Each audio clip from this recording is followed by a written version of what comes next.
سورہ رحمان قرآن پاک کی 55ویں سورت ہے۔ یہ ایک بہت خوبصورت اور دل کو چھو لینے والی سورت ہے۔ اس سورت میں اللہ کی بے شمار نعمتوں، جنت کے انعامات اور آخرت کی خوشخبریوں کا ذکر بڑی خوبصورتی سے کیا گیا ہے۔ اہم نکات: نمبر 1، اللہ کی صفت الرحمن۔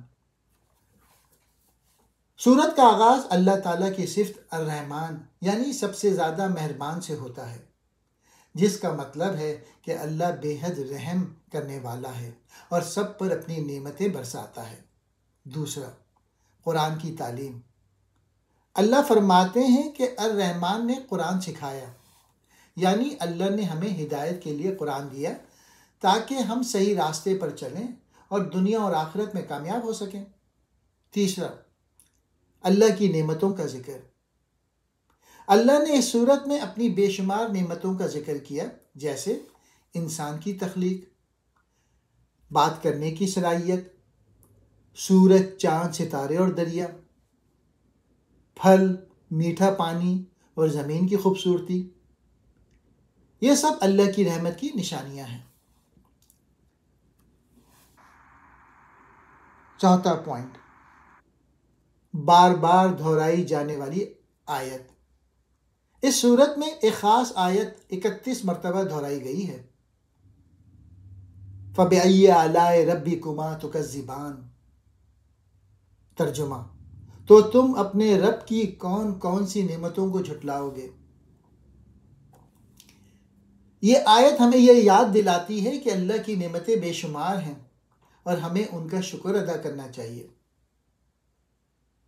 پانچواں پوائنٹ، انسان اور جنات کے لیے نصیحت۔ سورہ رحمان میں انسانوں اور جنات دونوں کو نصیحت کی گئی ہے کہ وہ اللہ کی نعمتوں کو پہچانیں اور اللہ کی عبادت کریں، کیونکہ یہی ان کے لیے کامیابی کا راستہ ہے۔ چھٹا، قیامت کا ذکر۔ اللہ فرماتے ہیں کہ قیامت کے دن سب کو ان کے اعمال کے مطابق بدلہ دیا جائے گا۔ نیک لوگ جنت میں جائیں گے اور گناہگاروں کو جہنم کا سامنا کرنا پڑے گا۔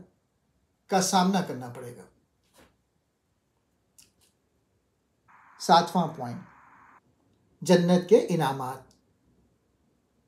سورہ رحمان میں جنت کے حسین انعامات کا تفصیل سے ذکر ہے، جیسے سرسبز باغات، صاف پانی کی نہریں، نم بسترے، طرح طرح کے لذیذ پھل، خوشبودار مشروب اور جنتی حوریں۔